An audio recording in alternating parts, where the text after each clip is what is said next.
And we are live on Facebook and YouTube. Hello and welcome, Andy and Jared, Cleveland and beyond. He's Andy Billman. I'm Jared Watson, and this podcast is brought to you by Waiting for Next Year.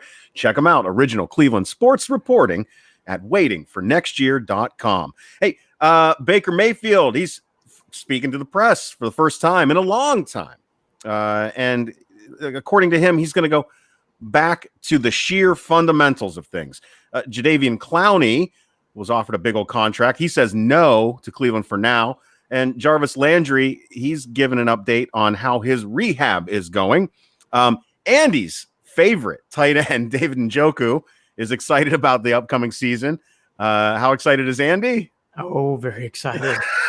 Finally. Very excited. Jimmy Haslam took a jab at Jerry Jones. I think it's hilarious on an owner's conference call. Play the cricket sounds. MLB baseball in a week deemed important by both the union and the owners are nowhere closer to an agreement on a deal. This one hits me. I mean, it really does. Emotionally, it's bothering me a little bit because if you've been listening to the show, you know that we were pretty high on baseball for a while. So we'll see if they'll be able to figure something out here. And I don't know. The tarnishment of everything with COVID-19, it's made things difficult. Well, the NBA, on the other hand, opposite of the MLB, is going to have a big vote Thursday. That'll be June 4th to return. But will the Cavs get an invite? We'll discuss all of that and more. But first, your Zoom meeting loving, well, like all of us, Andy, Cleveland Browns. Hello, everybody. It's been a long break. It has been a fucking crazy May. I'm sure I'm not the only one who will say that. And literally, I hope everybody's safe out there. What a month. I mean, March and May are going to go down in the annals in a long, long time in this country's history. May 29th was, I said, what a month for that. Just for that yesterday, just for one day. Just for yesterday. Yesterday was a long month. What a month. And for those of you like myself who have been parenting with kids at home and teaching and homeschooling, I officially, just to dive into my world real quick, I had my final teacher meltdown on Friday of last week where I finally snapped and so I finally said, you know what, we're going to write the teachers a note and say the Billmans have checked out until Tuesday. We apologize. We're not doing your science. We're not doing your math. We will be there on Tuesday, and we will give you a thumbs up and energy because Cameron, Billman, and myself, God bless, we've been working as a team. I finally said on Friday, Daddy's tapped out. I can't do any more erosion projects. I can't fucking read about one more volcano. We're going to just tell the teacher, hey, we're good. We'll be back on Tuesdays. That's Memorial Day weekend. So it's been a long it's been long for everybody. But it's hard to find that balance of an expectation of what a kid can realistically do, depending on not only their age and their place in development. Because those age groups vary drastically in what they can and should accomplish throughout a given week for school, and they're not in school, and we've all got responsibilities, and we are all working too. So yeah, I wish I can give you a big hug, Andy. I'm sorry that that's been going on. I gave a big You're big not hug. alone, no. You're not alone. No, we aren't. No. So I gave a big hug to myself and a bag of Doritos, and I'll hug my way out of it that way. All right. So I thought this week was really good for the Browns, and again, they continue this positive train, and Baker Mayfield really stole the show. For people who didn't see, you should check out his press conference. You can go on clevelandbrowns.com and check it out. It's only 19 minutes, not that long. Six really has done something good. He's got a good handle on what's going on with this team. You can feel that vibe. Jarvis Landry backed it up in his press conference a week before that, mentioning that Mayfield has made an impact even in a time when no one was around. I thought that was a telling statement from Jarvis. You can tell right now that the aggressiveness days from Baker are on the back burner. You can tell right now he is very focused. The smart decisions. Yeah. Like he is really concentrating on himself of like, why did I do these things? And we'll get in the breakdown of it. But I just want to say I thought that Baker Mayfield interview, and it's just an interview bite. It means nothing in September. But it is such a drastic change, Jared, from what we saw a year ago to today in moments like this, that you can tell, like, Baker's still cocky and he's still edgy, but it's so much less in your face. And that's really good to see. And to hear Jarvis, who does not throw things around and has legitimate, means what he says, to hear him say that too about Baker, again, a good sense of calming from Baker Mayfield. And I'll take it. I will say that if you do read the quotes from his meeting with the press, his virtual meeting, bear with me. I may cough a little bit today. We turned our air conditioning on yesterday, and I think that I'm having dry air from that. Anyways, when I read the quotes themselves, they are so drastically different, even in the tone of confidence that I'm used to hearing from Baker, that I got to tell you, it almost makes me a little bit nervous. And I'm coupling that with the fact that this will be his fourth head coach in 3 years, that they're talking about things like fixing footwork, that we're talking about going back to sheer fundamentals. I get it. On one side, I feel comfortable because I think it's like, all right, he's refocusing. It's all about football. This is all we care about, doing the right things. In the other sense, it's like, oh man, is he losing confidence? Is he going to lose something here with all these changes? I don't know. There was just something that was slightly, maybe I'm not putting my finger on it directly, but there was something that was slightly off-putting when I looked at the bigger picture regarding all this. Now, again, considering all things, I'm still more on the positive side regarding what I expect out of this team when they actually hit the field. But at the same time, it's just the strangeness of not hearing Baker. Well, I mean, he's done a good job. Even Colin Cowherd's been trying to poke at him again lately, called him a bust or something last week. I don't know because I don't listen to Colin Cowherd, so I don't know the specific quote. But Baker's not, biting on any of that stuff either. So there is good, but there's something that's just in that tone that makes me a little bit nervous. Am I wrong to feel that way, Andy? I think you are, because he didn't play well last year. He did not play well. He had bad moments in games. He got away with stuff in the Dolphins game. He got away with stuff in games I think won. That's what I'm saying. Has that stuff had more of an effect on him? I think it needed to, Jared. I actually think it needs to. He did not play well last year. No, he didn't. This is not. No, there was no direction. I know. There was like okay, blame Kitchens. Okay, blame the offensive line. Okay, blame some other things. Fine. He did not play well at times. In fact, he looked awful. Go back and watch these two wins. The end of the Dolphins game, the end of the Bengals game. The Browns were lucky to win those games because he was making passes where it's like, where is that going? Like, why is he making these decisions? Yeah, the only game worth watching from last season is the Baltimore game. Is the first on the road. Yes, the only one. It's the only one. Yeah, he did not play well last year, and again, and he's kind of admitting that. I actually take it this way. I'm not saying I don't understand why you're feeling that way, but I am the opposite in this because it's like he needs to have a kumbaya moment where it's like, hey, this did not go well last year. And the people who you can blame on have not been gone. Conklin is your right tackle. You have a new left tackle from Alabama. You have things around you like a Van Pelt and a Stefanski and an Andrew Berry giving you tools. You will have Kareem Hunt to begin the year. Your footwork was not good last year.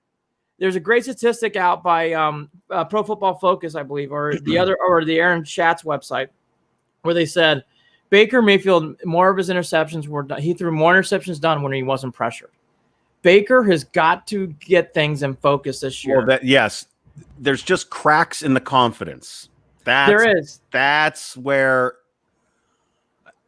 I get a little. It's make or break. It is. Now, here's where I will change. If he's talking this way in October, I have a problem. This is not October. I want him right now to really reflect back on what the hell happened and what are you going to do going forward? Because like right now, I don't want this to be like last year we all did in this dream fantasy world. I need this to be right now more of reality. And I like how Stefanski and Van Pelt are like, look, your footwork wasn't good. You didn't do things in a shotgun formation that was not to your best abilities. We need to work on these things. And yes, there are going to be some things lagging because he's not there in person. That is what it is. And that might play a role. But I don't want this to be – I'm tired of this like Mayfield's going to be great because he's Mayfield. No, he did some things last year that did not go well. No, I know. And it's not all on Kitchens. It's not all on, the air raid. He got super skittish. He got super skittish for a big chunk of that season. And by the way, to Jared's point, I will repeat this. If he's talking this way in September and October, I got a problem. But right now, no. Yeah, I think part of it is he's still filling out a regime that he can't be hands-on with in a real sense of what they would be doing right now. So, yes, I mean, I get it. It's just it can be jarring. And again, if you just read the quotes, I am only going off of this from a non-visual reading the quotes and thinking about and thinking things out type of approach here when I'm saying that there may be a touch of concern. But at the same time, shit, what are we talking about here? 20 years of history with the Browns, a touch of concern? Come on. Oh, right. Well, right. I mean, overall, it's hopefully he gets his shit together. Hopefully this new regime works out, and hopefully they do something. I mean, that's really what it comes down to. I mean, we can pick apart, like I am, the nuance of these comments, but at the end of the day, it doesn't even matter. But to Jared's point, though, and here's where I do agree with you. And we said this from back in January when Stefanski got put in. This is the make or break year for 6. And it wouldn't have been the make or break year even if he came off another good year. He's got to take this team to it's year 3. You got to start seeing some drastic improvement. You got to see Mayfield win some games. Yeah. You got to see Mayfield do some things. In fairness, even in 2018, he hasn't done that stuff. Mayfield needs to take some leaps forward. And for him to start feeling the pressure is actually good because the days of soft landings are over.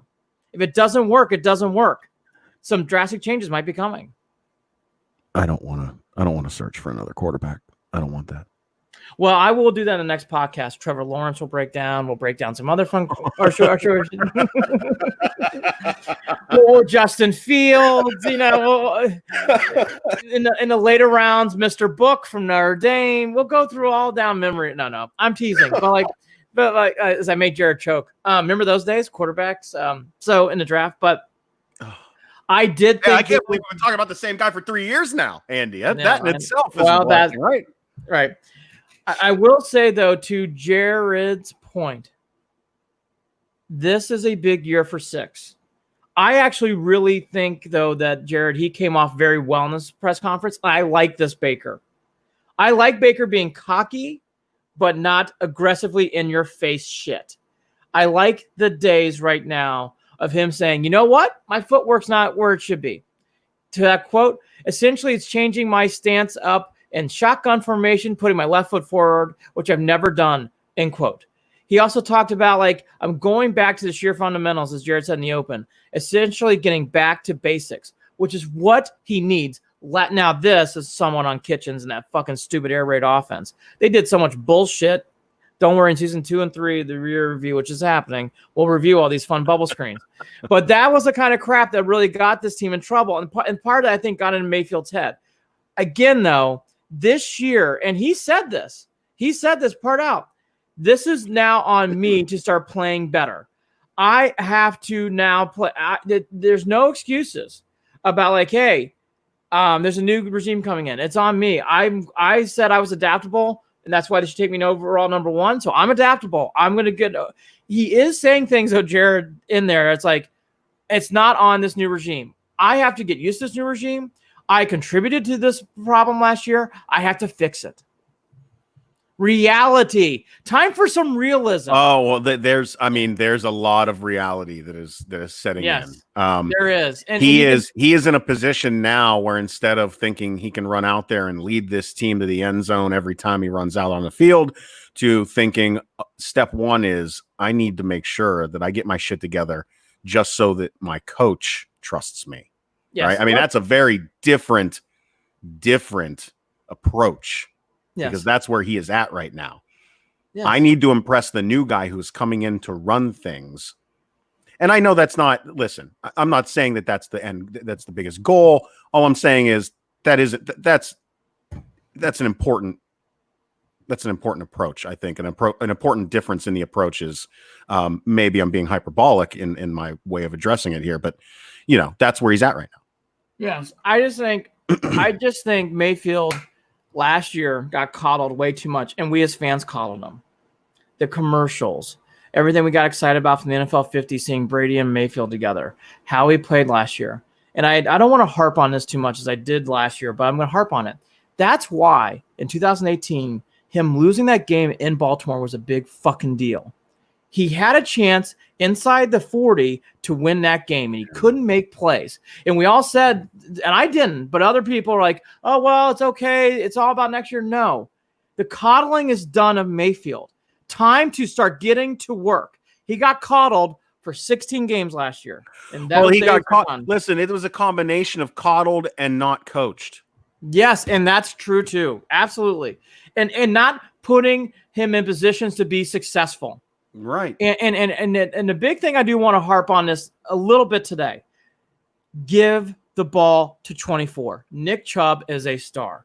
Let him take this team along with you. One of the biggest things, I'll end on this, and we can get into more. Yeah. No, the biggest thing that needs to happen in Berea is this. 6, 24 Nick Chubb, Landry and Odell Beckham, Conklin and Wills, and J.C. Treader. Fuck, I invite everybody. Kareem Hunt too. But but these guys need to sit down and talk like, hey, let's win as a team. And the one thing, Jared, you get from Mayfield, they want to win as a team. Yes. And it's very good. And that's why I like this year him saying, you know what? I do need to work on some things. You didn't hear that shit last year. All people kept talking about is how good the Browns were going to be and how much the expectations were on us. This year, it's like, you know what? I need to work on my footwork. You know what? Things didn't go so great. I like that. That's good realism. That's what fucking happened. It's been 16 games plus 1, 17 games of not living in reality. Oh, we did a good job against the Dolphins. If you really watch that game, the Browns didn't play so great. They won the games the Dolphins stunk, okay? The Jets game on Monday night, they won because the Jets stunk, okay? Mm-hmm. There was too many of those games last year. It is time to get to work. And I will say across the board, no matter who you listen to, everybody's on that. Baker Mayfield's got his hard hat on, and he's got a sledgehammer right beside him. I love it. This is the way it needs to be. And by the way, the biggest challenge, which we could talk about all day, is it sucks that they can't meet in Berea right now. Because this team does need to start getting together and meeting more. Yeah. It's going to affect, but the way they're going about it, and you can tell by the way they're talking, they're doing the best they can, and that's good to hear. Jumping over to Jadeveon Clowney and the offer that the Browns had thrown his way. There's a part of me that's pretty happy that he didn't just take the money. Because we've seen what happens with folks with free agents in the past, taking all the money and not doing any of the things. I mean, two of them, you've got Andre Rison was a big one, and Dwayne Bowe was the other. Yeah. Right. I mean, both of those guys. Jamie Collins, the linebacker, even though it was a trade. Yeah. That did not work out. That was disappointing. Willie McGinnis did not work out as a signing. There's been other ones. I mean, McGinnis wasn't that expensive, but Mary Kay Cabot reported that it's 17, 18 million, but the big breaking of the stories by Adam Schefter on Gerard Cherry and Emmett Golden's show. They basically said like, hey, it's on Jadeveon because the Browns made the offer and he hasn't said yes to it. Here's my thing about Clowney. Clowney is remembered for that game in Michigan where he made a wonderful play in a bowl game. He is a good pro. He's not a great pro. This is not make or break stuff here. The Browns have made an offer. That's a lot of money. He has said no to that.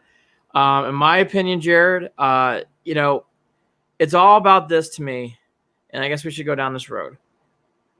And Woods commented, because Woods did an interview earlier this week too, and I took some quotes down from that. And Woods, actually, let's go to this quote, because I think this is the big thing here with me about Jadeveon Clowney. It's not so much about Clowney. It's really about, it's Myles Garrett, yes, but it's about Olivier Vernon. And according to Woods, quote, wants to play healthy, talking about Vernon, what Vernon's attitude's been, and has really show people what he can do on the field. And so far, he's been great.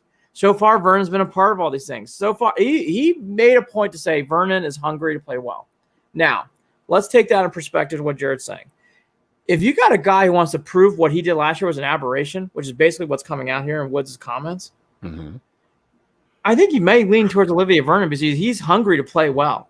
He's hungry to prove people wrong. And my problem with Clowney is Clowney, even last year, did not make as much impact on games as what we perceive. And so if you got a guy like that and you're going to pay him that much, and he's going to bring, he's a good player. He's not bad. But to Jared's point about the money, at that point, wouldn't you want to just give Olivier Vernon one more shot? This is something the Browns have not done in the past. And I'm starting to lean back to going against my comments I said last year, cut Vernon, get rid of him. I'm more going to, you know what, keep Vernon. Let's see what he can do one more year. He's only got one more year left in his contract. He's not coming back. Yeah, well, I mean, this was the thing. We knew that the options weren't really that great to begin with. And when you really look at Olivier Vernon and think about the potential that is there, I can't turn my nose up at that possibility that he turns things around this season. I can't do that. I just think Vernon's got a lot to play for. I think Vernon's got a lot to play for this year. Yeah, you said that this is it. The contract year is this year, right? This is it. This is last year on his contract. So there you go. The money's not that big of a difference either. So, again, it's not like it's a salary cap play here. It's all about, do you think Clowney is that much better than Vernon? In my opinion, I don't think that answer is yes. Okay, well. I think that answer is you're about breaking even. The weight of all of this is on Olivier Vernon's shoulders. It is. And by the way, this goes back to what I said, and I'm not going to get off it. I thought the trade the Browns made with the Giants last year was good. I know people think I'm crazy probably saying that. I do. To be fair, though, Vernon needs to come through this year to prove that right. Yeah. Odell Beckham's one part of this trade, but the other part of this trade is Vernon. Vernon needs to start playing well. He needs to start playing well. And I think you need to give this – I think, Jared, from that perspective, give Vernon a year. I've actually come full circle on this. I think you need to give Vernon a year to test this out. Now, if Clowney comes here, I won't like it, but I'm not going to hate it. I know there's already people saying they're going to hate it because they think Clowney's going to get overpaid. I'm not going to be that guy. Is Clowney just waiting on other offers right now? Clowney, according to everyone, is waiting for the best opportunity, and clearly he doesn't. Okay, now to the bigger point. This goes back to something I've heard from other agents and from other players who play in the league currently. There's one I talk weekly, and he told me this last year. The problem with the Browns is they have this reputation of losing. And yes, if you're in knee deep with what we do as Browns fans, we think this is turning around. The perception still is the same, and it should be. The 6-10. Right. And why would Clowney look and go, yeah, I see that money, but what is that? And not only the losing, but yet another regime. That's my point. And a quarterback who is hoping to find himself. And by the way, I think people don't need to. I think this is also misread. This is not about Cleveland. This is about the Browns. There's a big difference when I say that. You know what? Yes, exactly. That's a whole other conversation, Andy, that we can do an entire podcast on its own. And that has nothing to do with this. And by the way, I think people have really misplayed that card on this one. Clowney's want to come to Cleveland. It has nothing to do with that. It's the Browns. The fact that the team can't get their shit together. It's about the Browns, folks. Yes. It's about the Browns. It has nothing to do with the city of Cleveland. But by the way, Clowney has the right to feel that way. And by the way, Clowney also has leverage because he can say, you know what? I'm going to wait till COVID-19 or whatever else ever settles down. Then I'll make my decision. Clowney might take the year off. It's up to him. And I don't think it's wrong for the Browns at this point to say Olivier Vernon, he's been involved in meetings. Joe Woods is excited about him. Why not? Yeah. I don't know. Well, and that's the thing. You want guys that are hungry. Guys that are hungry are going to play. Yes. Let's continue down the Joe Woods trail, and then we'll get back up to Landry. So Woods did talk. I thought he came off very – everyone is this. I'll tell you this. Everyone's the same. Good, well-spoken, mild-mannered. Good, well-spoken, mild-mannered. Yep. Positive, happy people. I will say everyone smiles. Smart. They're PR savvy in the words that they choose. Friendly. I mean, Stefanski, friendly, nice guy. Andrew Berry, friendly, well-spoken, nice guy. Like Joe Woods, friendly. I mean, I will say. No, I just want to, they're speaking softly, and I'm curious of how big a stick they're carrying. We'll find out. By the way, talk to us in middle October. It may not be so friendly. So, Woods about Myles Garrett. He's in a good place. And when they're 4-6 and still trying to figure their lives out. Joe Burrow's running around and yeah. Game. If they're 4-6, behind a Bengals team that's fine 5-5. They better not fucking that would be fucking that would be. And by the way, I am that Browns fan. I don't like fucking Cincinnati. I don't like them. I have good friends, Cincinnati fans. They fucking suck. They're just behind Steelers and Ravens.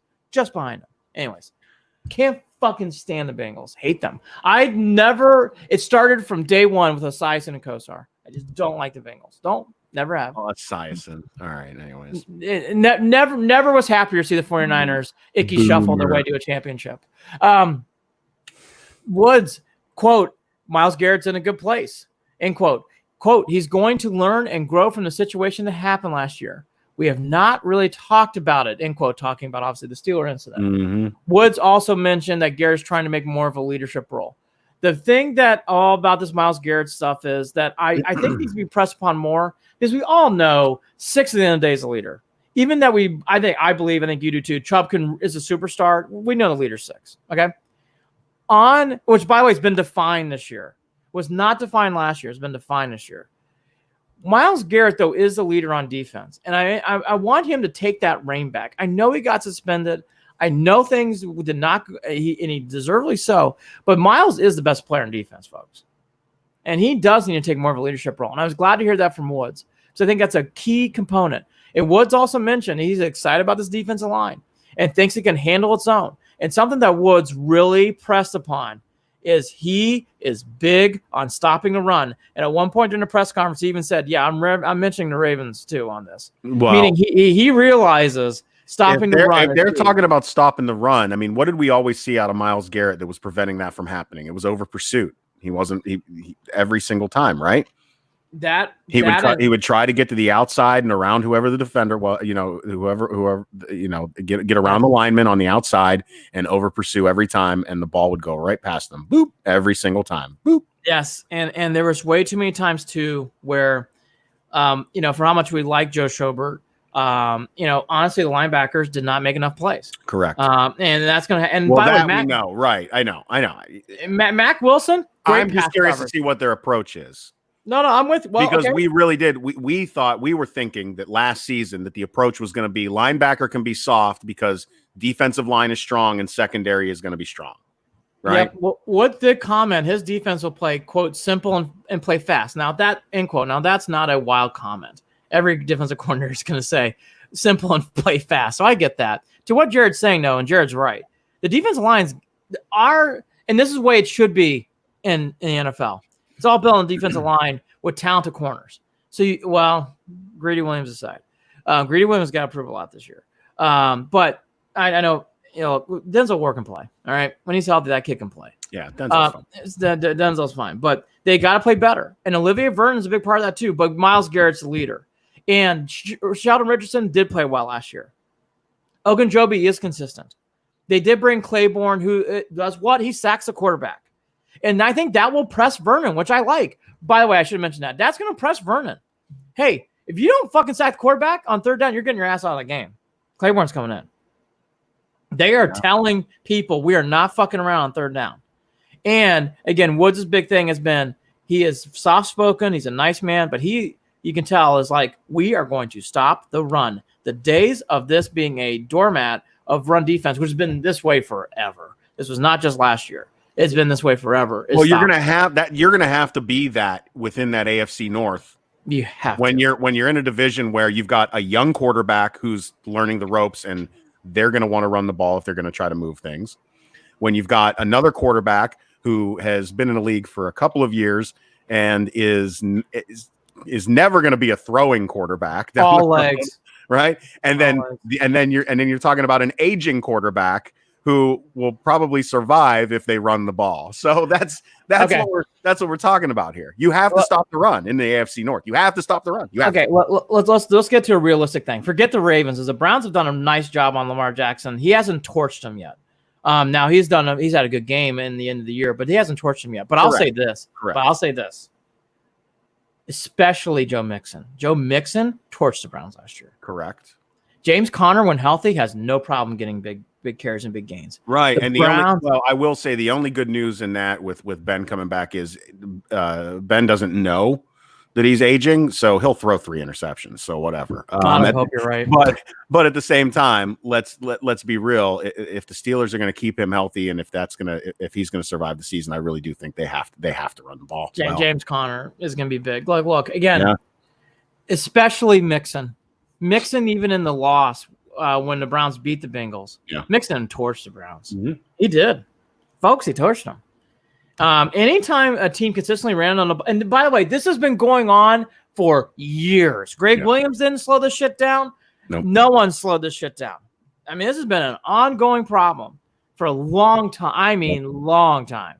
Yep. So I'm glad to hear that from Woods. Again, I thought his was not, and one last one. He did comment on Delpit, quote, "We are working on him to be tackling more consistently. We know that's a thing. He's the ideal athlete I want to have play in the secondary," end quote. He mentioned too, very talented, and he can play in multiple sets, which is what I saw from Delpit too. Delpit does a lot. He does tackle, just tackling more consistently. This is a big thing. Hey, Jarvis. Jarvis is healing up faster than we expected. Jarvis Landry might be ahead of schedule, Andy. Sounds like he's going to be returning sometime in August.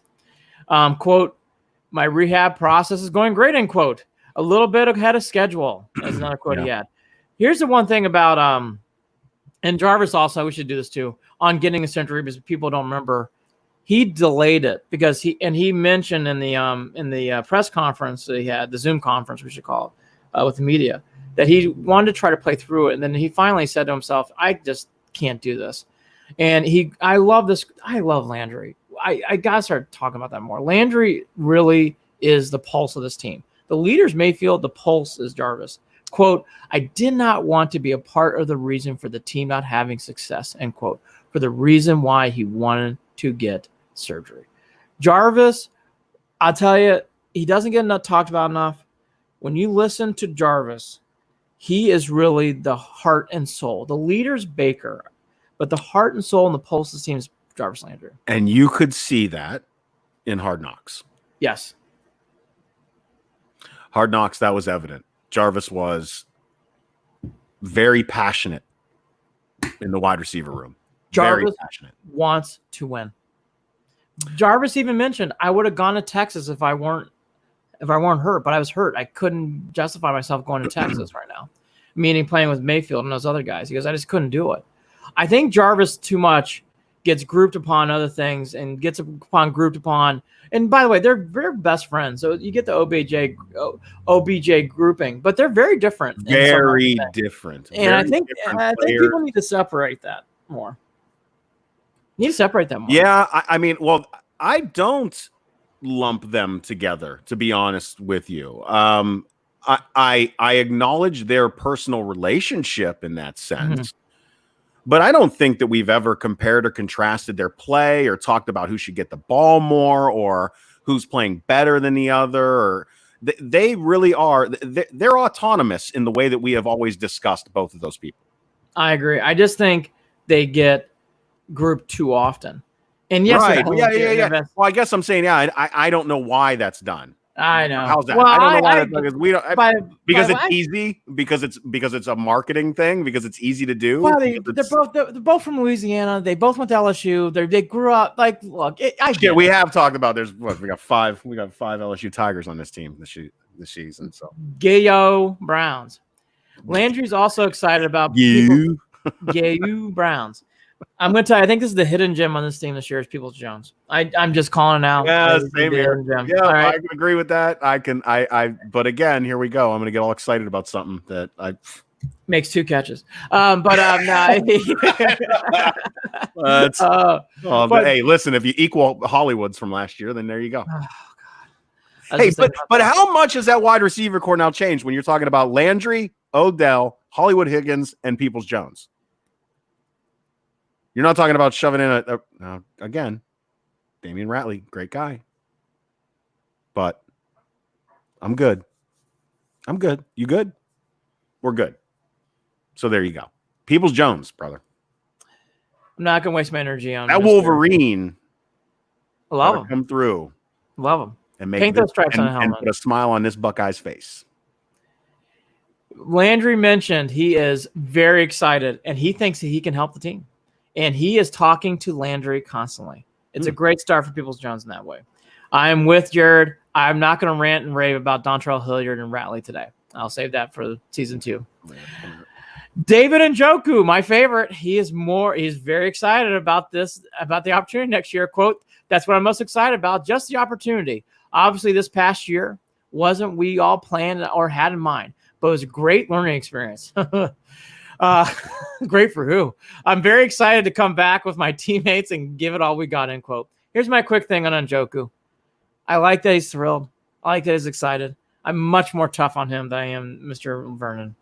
Just start fucking making plays. Let's go. Let's go. Time to start making plays. I'm glad he's excited. I'm glad he's a part of this core. Jared, I'm really ready to start seeing him making plays. Well, he's going to have to if he's going to be on the field. And there you go again. Just like Olivier Vernon, Njoku's competing for snaps. Yes, he is. So. Yes, he is. Yes, he is. Do we want to really go into a bit? Just quickly. Everybody loves Stefanski. Everybody loves Stefanski. Yeah. Baker Mayfield to Joe Woods to Bill Callahan. I want to do the quotes. Everybody loves Stefanski. And we all know smart, sharp. Yes. Knows what he's talking about. Purpose driven. Yes. Everybody, look, here's the thing. This is where I get cautious. Great.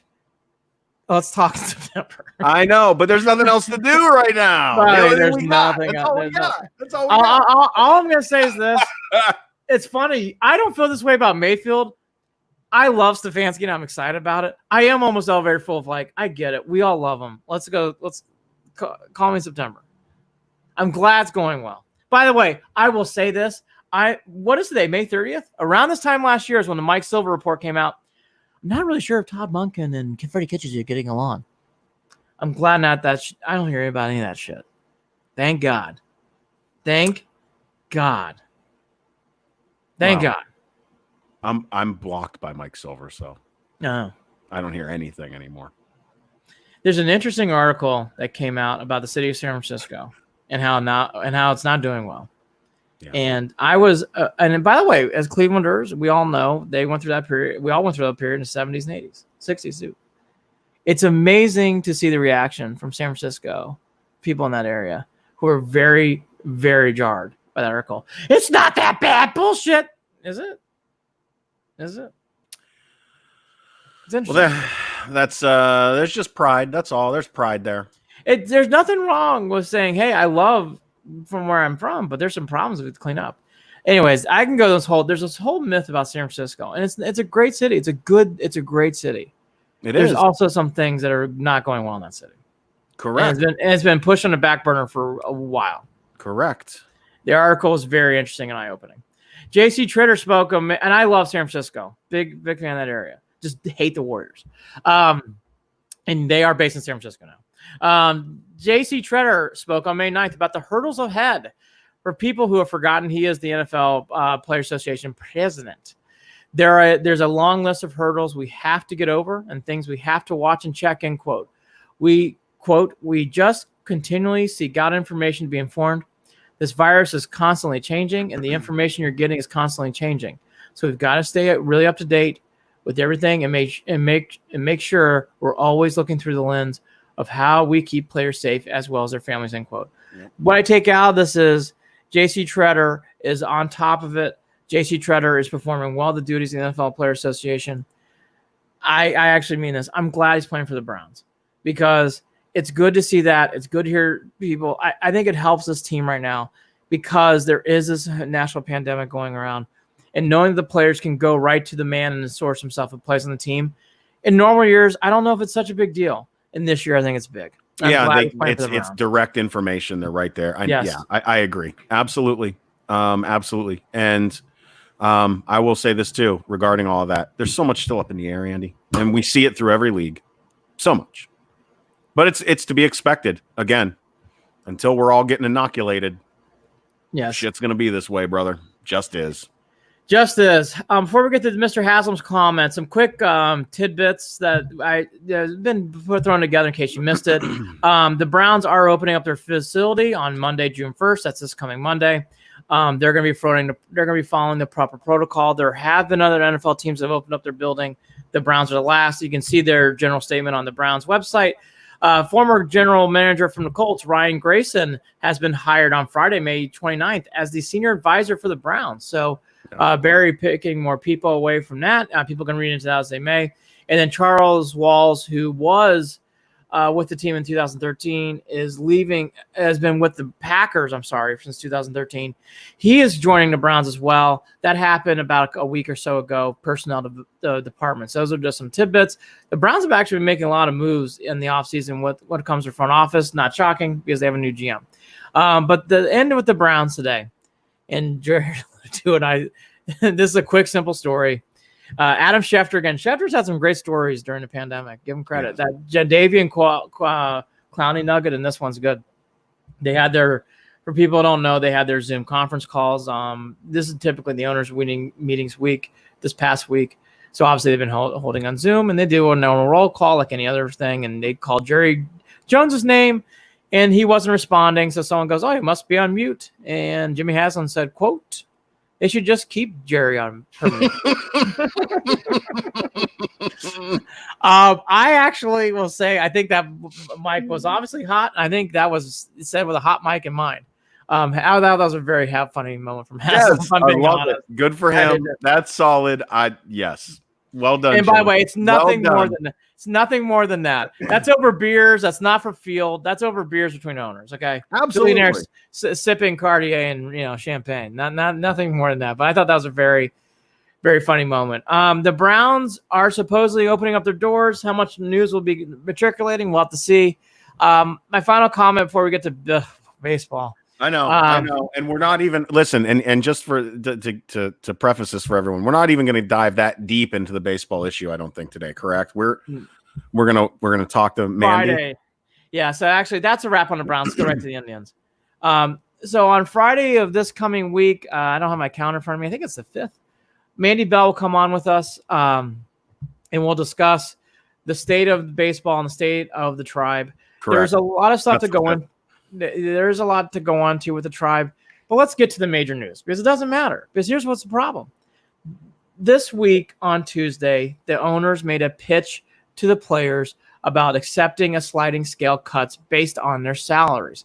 The players abruptly, which we all knew from any comments you've been reading the last 2 weeks, they rejected that very quickly and very harshly.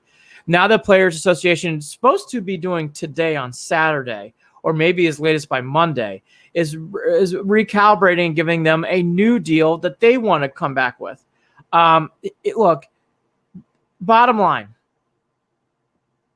the both sides here are very far apart. Neither seems interested in meeting in the middle. And folks, I love baseball. If they thought the strike in '94 was damaging the game, wait till they do this. This is going down the road. They're not going to be playing this year. Well, let me go ahead and say this then, and I'm gonna continue that. Not playing this year, and really, really, really putting a hurt on the league for the future after that. We're in a situation right now where there's multiple issues that need to be addressed with Major League Baseball, from revenue sharing to just the choices in creating these, decade-long contracts with $100 million plus 200. We're creating some really strange situations in baseball that I don't think we necessarily see in other leagues. And then you also are struggling with the fact that you can't get butts in seats, that people think the game is slow. The game, the fact that they are even fighting like this now is just so telling of the situation. Yes, it is. Of where baseball is. Yep. Because not but a month ago, Andy, we thought, holy shit, baseball's setting the example for how to handle this situation. They were out ahead of it in late March. They really were. And they have completely thrown that out the window. Unraveled. And I'll say this too. I love Clevenger. I love him on the mound. But players like him are really gaining traction with other players in the league, other young, impressionable players in the league, by the way they behave on social media. And I think that long-term is going to be an issue as well. We've seen it play out with Bauer. We see it with Clevenger. There are certain players that jump on board with it. There are some retired players who act like assholes, and we already know that they're assholes. We always knew. They just proved it for us. But I think there's going to be more issues regarding the attitudes of these players that show you they are just spoiled brats in a sense, where at least that's the image that I'm seeing right now. And now they want to bitch about reeling in some of their expectations money-wise during a season that may not happen if we don't all make some sort of consolation. So what the fuck is going on with Major League Baseball? What is going on? I watch, and I don't know how many people pay much attention to Terry Franco. That's Terry Francona's son on Twitter, who has some beef with Major League Baseball. But you know what? There's a lot of times where I'm like, man, he's been waving these flags for a long time of the issues that are unresolved within the league. And holy shit, that's where they're at right now. Major League Baseball is in trouble. If they can't figure this out, they're in big fucking trouble. I put a lot of this on Manfred. I put a lot of this on Tony Clark. Those two guys need to get control of their owners. They need to get control of their union and get them in a room. And it's time for social distancing real meetings. The MLB's there. MLB's had this problem forever. And if they snub their nose in this, I think it's going to be drastically poor. And I think that the league's going to be on fire. Actually, Jared, because of time, we'll save the rest of this for Mandy Bell on Friday, and we'll jump right to the NBA. But I want to make one more comment to what Jared's saying, because I echo what Jared's saying about this whole disagreement and how MLB looks really, really poor.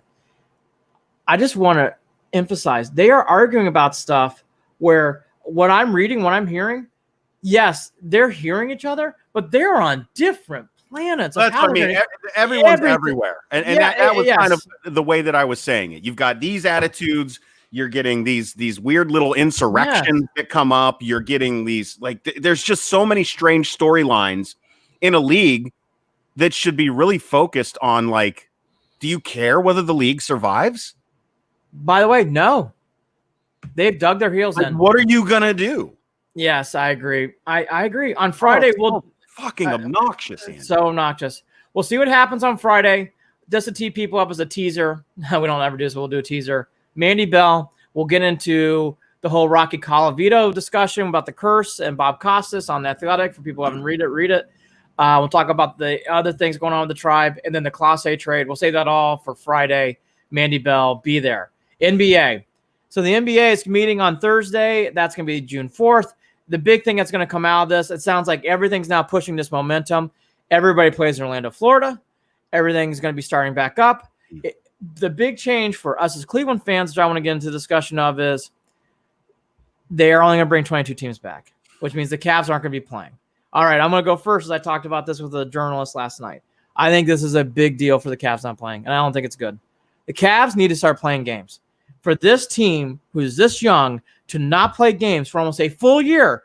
By the way, the Cavs don't play. For people who don't think it's a big deal, that is no games until December. No games. Not one game for the Cavs until December. That's a long fucking time. You can't even guarantee games in December, Andy. December. I'm just warning. I think this is very bad for the Cavs. I don't think this is good because they could be easily forgotten. And how much we love the Cavs and how much we love cheering for them when they're doing whatever. If they don't play a game for a full year, I think, Jared, you could get lost in the weeds in life. That's a long time between tipping off the ball. A long time. The Cavs need to play games. Well, you've said it all. Am I wrong? No, you're right. I just don't think it's like because they're not a team that can afford. They're not a team that can afford to not be playing. I am really worried about the Cavs. They don't play any games until December. I'm telling you, it's not good. And when people go like, why is attendance down in 2022? I'll be like, when you don't play a game it's one thing if you don't play during the pandemic, because no one plays during the pandemic. But if you have 22 teams who are playing during the pandemic and you're one of those 8 that are not, you know what the Cavs fans, Jared, myself, everyone who's Cavs fans like us are going to be doing? Talking about the fucking NBA lottery for 8 months. That's all we got. Hey, SpaceX about to take off in 3 minutes, Andy. You want to wrap this up? Ramp it up, right? The one thing I do want to comment on the Cavs, I just think it's depressing. Larry Nance and Sexton have publicly said they want to play. So there are players on the Cavs who want to play. Tristan Thompson, I think, we can all make sense of that. I don't know how much he would want to play. And actually, I would defend Tristan because he is a free agent. He's not coming back. So, I get that stuff. But I'm telling you again, sometimes in life, people make way too much like, oh, the Cavs aren't good, so who cares if they don't play or play? That is the wrong attitude. Playing games matter. They build things. Don't build a culture if we don't give a fuck. Because guess what? No one will give a fuck. Don't do that. That's why I go crazy about tanking. Don't do that. I know. That's the same worry I have. That's why I don't even. Yes. It's eventually you get to the point where you're like, you don't even. They could completely swap out everyone on that entire team, and no one will notice. We will do this once this becomes official. That will be the Hayden Grove show in the Cavs. Because we need to do a big recap on what's going forward. All right, to wrap up, on Friday, May 29th, the NCAA released a long and detailed plan to help schools to bring athletes back to campus. A pandemic, the re-socialization. Boy, that's not even a word, but they just the re-socialization of collegiate sports action plan considerations. Boy. Is this sounds like something the military came up with, the way that's seriously re-socialization, by the way, is not a word. It's not a word. But anyways, okay. So anyways, interoperability. All right, yeah. Go ahead. All right. Maybe it is a word, but I don't think it's a word. But here's a big thing. As I've been working with schools lately, football's coming back. College football is coming back. And colleges are opening up. And a lot of that has to do because of economics. And because people feel like that they want to go back to school or whatever else. And people, that we could do a whole conversation about that too. But I just want to say, and Jared and I have been talking about this off air, schools are ramping up. The Buckeyes have come out with plans. The Irish are coming out with plans. College football is happening. And I will admit, even though the safeties are there and the health is number one, I get excited about college football coming back. I have to admit, Jared. I get very, very excited about it. So do I. I'm just concerned about the entire situation. Yes, I do. That's really all it is for me. I just want everyone to be safe. I don't want people to get sick. I don't want kids to go home and get their parents sick. I don't want any of that stuff. Yes. If they can make that happen, great. Then do it. Yeah. I will say, and I think in the coming weeks we'll get confirmations from everything I'm hearing, Jared, from everything I'm reading. There is no slowing down college football. It's happening. There's going to be games played, and the only thing that will slow down is fans in the stands. Slowing down something that creates that much revenue is very difficult. Very, very difficult. And by the way, that's not in pockets for just people in these departments or the football team. It's in the faculty, the board, big time dollars. That'll be for different podcasts too. Hey, I am watching right now what that launch right now. As we record here, it's Saturday, 3/24, on time, the launch. Yes. So it's the first time since the Obama administration that we were sending folks to space. And this is pretty nuts. So cool. Sorry, I just had to bring that up, Andy, because I can't help but stare at it as we sit here and get this show wrapped up. I'm actually going to save I have a big Purdue basketball thing. There's 2 kids that transferred out of Purdue. I'll save for a different day because of time. But I really want to talk about Matt Painter and Purdue in the next podcast. We have a big announcement that's going to be coming out here in a couple weeks. We are going to need some help. We've put out posts and stuff. If you are an intern or someone who wants to help us out, we are going to need it because we're doing a big venture here coming up. We're very excited about it. We'll talk about it here once it happens. Yeah, if you're a college kid and you're working on a marketing degree, public relations, or even journalism, any of those communication type majors, hit us up, Andy and Jared at gmail.com. We're looking for an intern. Of course, we'll pay you when we get paid. And that's something that I figure I got to throw in there. But shoot us a message if you want to be a part of this, if you love Cleveland sports, if you're looking to earn credits for college. We'd love to have somebody jump on board with us and help us out. I'm excited about Mayfield. I think Mayfield's got off to the right attitude. Joe Woods fits the theme. Jarvis Landry, I would really listen to Jarvis Landry's. That interview got buried in the it happened back like on May 20th, I want to say, Jared. Listen to the interview. It's on clevelandbrowns.com. I thought Jarvis Landry's, it wasn't like he said something wowing. I just thought his tone needs to be reminded how much he's the lifeblood of this team at times. And, my other big comment is, I hate to sound negative to end it, but it's true. What a huge 48, 72, 96 hours for baseball. I know. And we will hear and we will recap with Mandy on Friday. Please join us. It'll be a much longer podcast. We will go through the details of the Indians. And boy, what a big moment for the sport. Hey, let's also mention this. Major cities around the world dealing with a lot of strife and outward pouring of emotions and protest and unfortunately rioting and burning down of things. And this is going on in cities in Ohio as well: Akron, Columbus, Cleveland. For the most part, it seems in Ohio that a lot of this has been not as bad as we have seen in Minneapolis and St. Paul regions. But at the same time, it's tough everywhere. And we can understand where a lot of the anger comes from. And I know as a middle-aged white man, I am listening. I know Andy is the same way. But I will also say this, that I just want everyone to stay safe and take care of each other and help each other clean up and help rebuild these communities when that time has come. And try not to disrupt the activities of first responders who are making an attempt to take care of people and help people, save their businesses and their livelihoods that are being torn down, burned down, destroyed, and call out those who are infiltrating these groups of peaceful protesters and creating strife, because that is something that has been seen in a lot of these protests. And I hope that we can get it all under control. We know how divided a lot of things are in this country right now, and it breaks my heart.